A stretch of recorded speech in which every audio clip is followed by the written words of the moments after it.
people. And Ignatius thought this was wonderful, that they would tell him the same thing they told Christ. You shouldn't be associating with those kinds of people. So for him, that was this intimate understanding, my God, Christ has suffered this. What a privilege for me to be able to have exactly the same thing happen to me. That's kind of spirituality, though, comes after a very deep, profound relationship that identifies completely and totally with the other. You're absolutely right. Life has plenty of its own problems. It's in life that Ignatius wanted us to live this. But he always reached to the edge and looked over and said, can I give more? Can I do more? Can I be freer to give more? And that was part of his drive, that with the so-called magis, is always to ask the question about, well, what about more? And that's what the third degree of humility is all about. It's about being that free, that confident in God's love, that I can let go of everything. Ignatius once made the comment that if the Society of Jesus was suppressed and there was some talk of doing that, how would he take it? Because he had worked so many years building it all up. And he says, about 10 minutes in the chapel is all I would need. Now, he meant that because for him, the Society of Jesus was an instrument, not a goal. The goal is the spirituality. This is the heart of what his message was. The Society of Jesus was an instrument to achieve that goal. But that freedom, after you put in all this work, all this labor, all this time, comes only with God's grace. And I think that's something we hope to eventually move towards. We're always moving towards it. But only a saint usually gets that close. Yes? Would you want me to comment about Lord, teach me to pray? Lord, teach me to pray? Why don't we say that to the end, to the last? Yes? So basically, the exercises are not a destination, by what you're saying, but more of a journey. And as you travel through the journey, you attain some level of enlightenment, or to use another religious term from Buddhism or Hinduism. Mm-hmm. Is that basically the idea? In other words, it's not like to achieve the third level is next to impossible. Completely emulate Christ. Yeah. But by going through those steps, you find out a better way to communicate with God and have better reflection.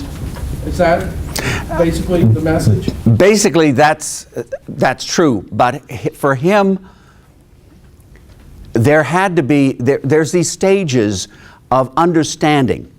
The stage that all things flow back to God, that God's will is working through everyone, that we can all, in a sense, through prayer, read, as he called it, discern our spirits, what we're drawn to, what we're repulsed by, that God is always speaking to us.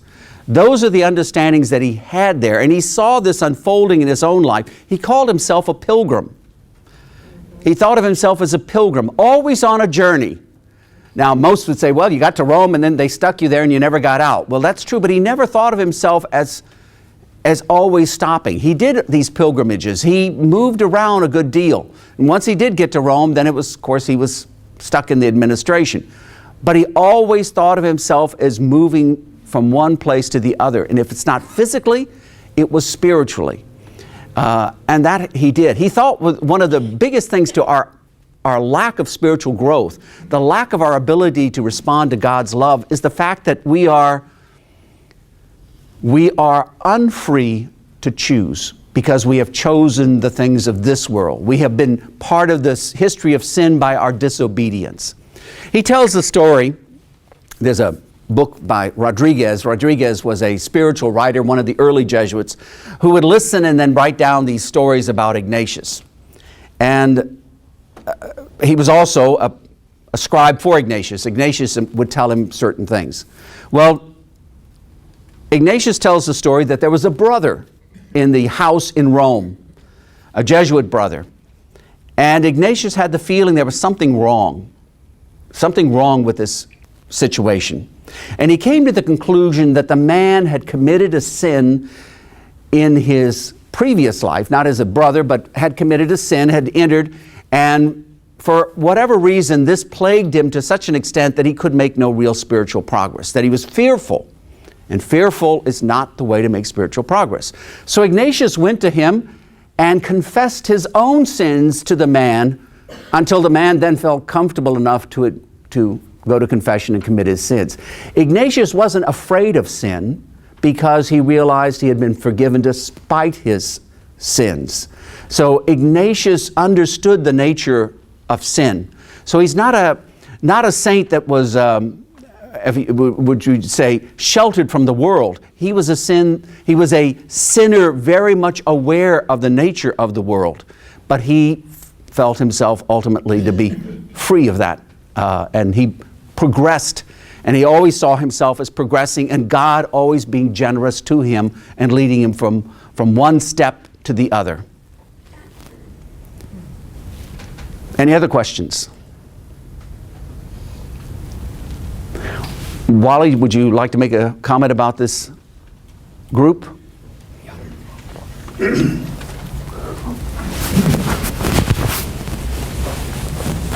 My name's Wally Barr, and I and my wife Sandra and Ms. Verna Landrew are the three members of the New Orleans Hibiscus Society that Father Gerlich alluded to a little bit earlier.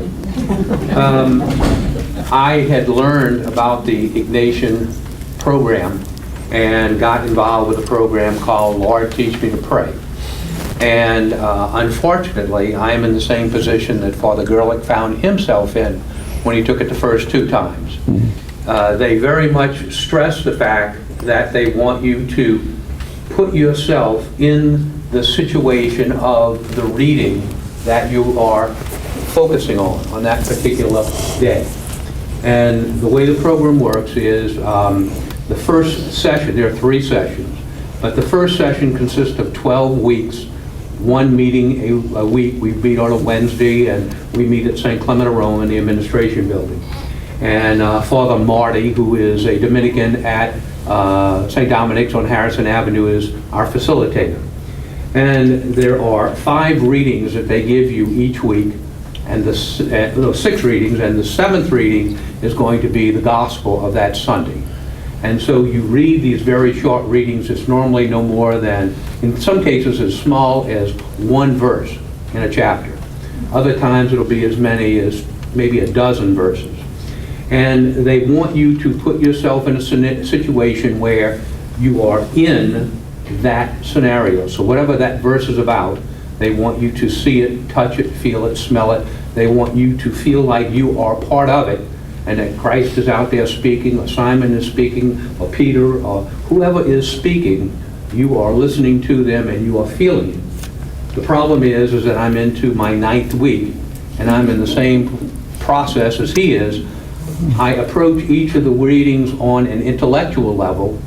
I get something from the readings, but I can't, for whatever reason, it's a lack on my part, I cannot put myself in that position.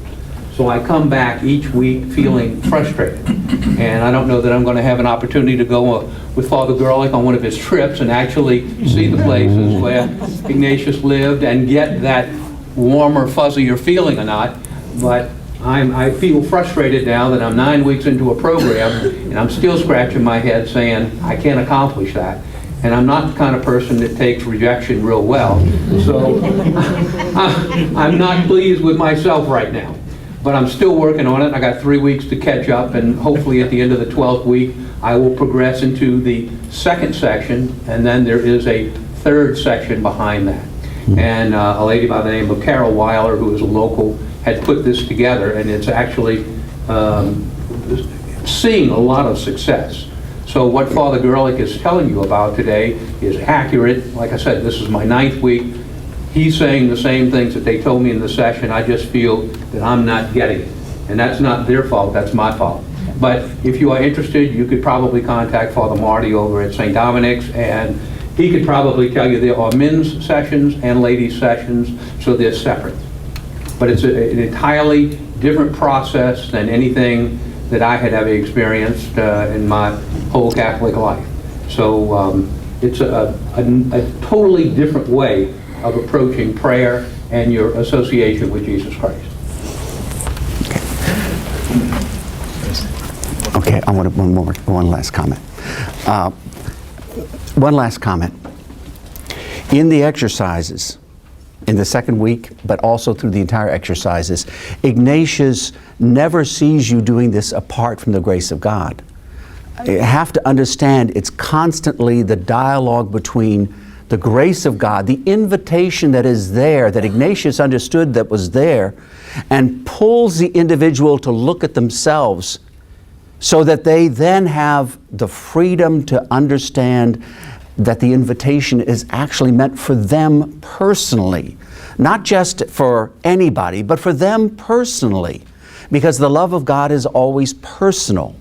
And so Ignatius's great success in giving these exercises is not that they are something so general as a movement that you can sort of just plug into, but it was a call to an experience that was personal between you and God, that by looking at these things, joy, freedom, gratitude, that he knew from experience that's where the grace of God is unfolding in his life and in the lives of all Christians. And he saw himself not as a part, but a part of that Christian community, having the same experiences that he himself had had. Father Ted's going to sell books. No, I'm not. I just want to, first of all, thank all of you for coming tonight. And I want to thank Father Gerlich for his talk on the second week of the exercise.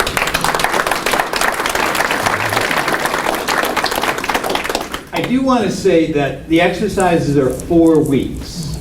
And the first week was last week with Mr. Tan. And now we have Father Gerlich. We have 2 more speakers.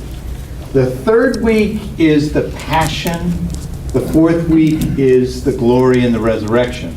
So I hope that you come back to experience those as well. The third week, we talk sometimes about going through the third week. And the third week is always the challenge. You know, what does it mean to be a Christian? And how can we walk with Jesus through the passion that he went through? So we encourage you to come back. The week 3 is going to be held 2 weeks from tonight. Father Mark Massa. And Father Massa actually was here for a while, and he then now is finishing his doctorate at Fordham University. Actually, it's a BC degree, but he's currently at Fordham University, where he's actually teaching in basically the Catholic Studies department. He's coming back here to give a lecture. He's got a couple of really good books, and he may be selling his book. But I really encourage you 2 weeks from tonight, and then our last week we will have Father Vasek. Father Vasek teaches here at the university in the Catholic Studies or Religious Studies department. Next week is kind of a break between the 4 talks. Next week we're going to have a concert by Ken Weber, and it's going to be music that normally would accompany the exercises. So it's kind of a combination of religious music and others, and it's a little break, and I encourage you also to come back to that. Again, for the next 3 weeks, we'll have the concert and then the final 2 series, so I encourage you to return to it. And we really do want to thank everyone for coming. And the only reason why I brought this book is because someone asked, well, where do I start?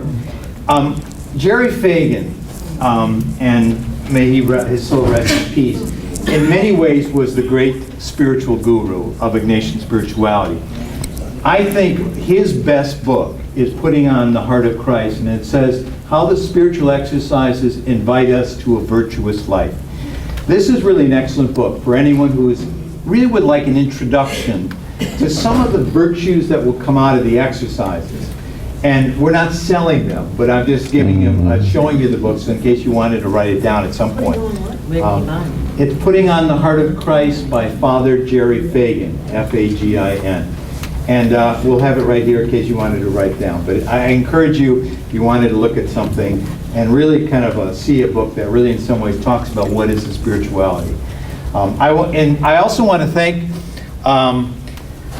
Father Gerlich. We have a small little token. We can't give him a cash gift because he has the vow of poverty. You can give it to the Hibiscus Society. I wanted wanted to give him a little sweatshirt, even though that it is kind of the end. I think today's the last day of winter, or is it today? Today is. So, but it may get cold again. This is New Orleans. I know they probably would rather go around with perhaps feathers or perhaps hibiscus leaves. I don't know, flowers. But I do have a little sweatshirt for him, a little oil sweatshirt for him when it does get chilly again. So we thank Very you. nice. Thank you. Oh, it says clearance. In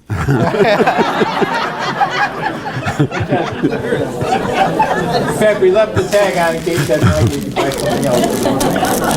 Again, thank you very much. We have cookies and basically coffee outside. We thank you for coming, and we hope to see you again in the next 3 weeks.